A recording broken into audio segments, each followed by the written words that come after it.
अस्सलाम वालेकुम दोस्तों, मैं मोहम्मद आसिफ आरवाई के पोल्ट्री फार्मिंग की जानिब से आपसे मुखातिब हूँ। उम्मीद करता हूँ आप सब खैरियत से होंगे। दुआओं में हमें भी याद रखा करें, आप भाइयों की दुआओं के तलबगार। आज की वीडियो में नज़र आ रहा होगा आपको चूज़ा हमारा थोड़ा सा सुस्त है। इसकी वजह क्या है और इसको कौन सी बीमारी हुई है, एंटीबायोटिक कौन सी देनी चाहिए और क्या करना चाहिए, इसका हल मैं आपको सारा बताता हूँ।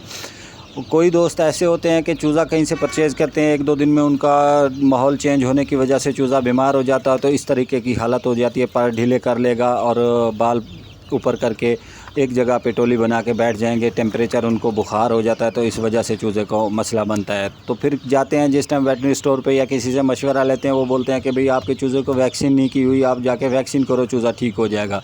ये बिल्कुल गलत है।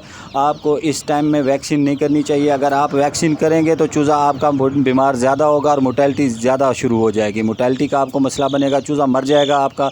इस तरीके में इस टाइम आपको बिल्कुल ही वैक्सीन नहीं करनी चाहिए। चूज़ा जिस टाइम एक्टिव होता है तो उस टाइम वैक्सीन करें। इसका हाल ये है कि आपने वेटनरी स्टोर पे जाना है, वहाँ से कोई बुखार की दवाई लेनी है। बुखार की दवाई ला के आपको उनको बताएंगे कि हमारा चूज़ा इस तरीके से अलामत हैं, तो इसकी हमें बुखार की दवाई दे। साथ में एंटीबायोटिक, साथ में विटामिन भी ले लें। विटामिन सुपर सोल है, वो आप ले सकते हैं। और भी विटामिन बहुत से हैं, वो आप अपने चूज़े को चलाएँ।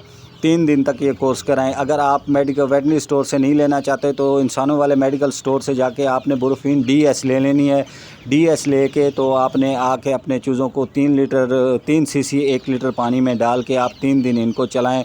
चूज़ा आपका एक्टिव होगा। बुखार जिस टाइम चूज़े का ख़त्म होगा, आपके चूज़े को में फुर्ती आ जाएगी। उसके बाद आपने जाके एंटी लिसोटा की वैक्सीन लेनी है वेटनरी स्टोर से।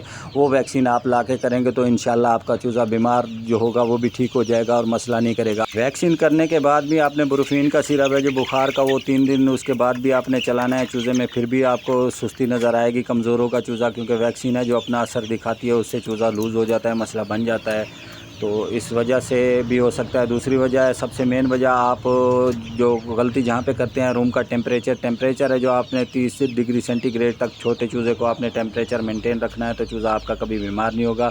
तमाम दोस्तों से गुजारिश है कि वीडियो अच्छी लगे तो शेयर कीजिए, लाइक कीजिए। हमारी हौसला अफजाई होती है, हमारे आप लोगों की इमदाद की ज़रूरत है। दुआओं में याद रखिएगा। अल्लाह हाफ़िज़।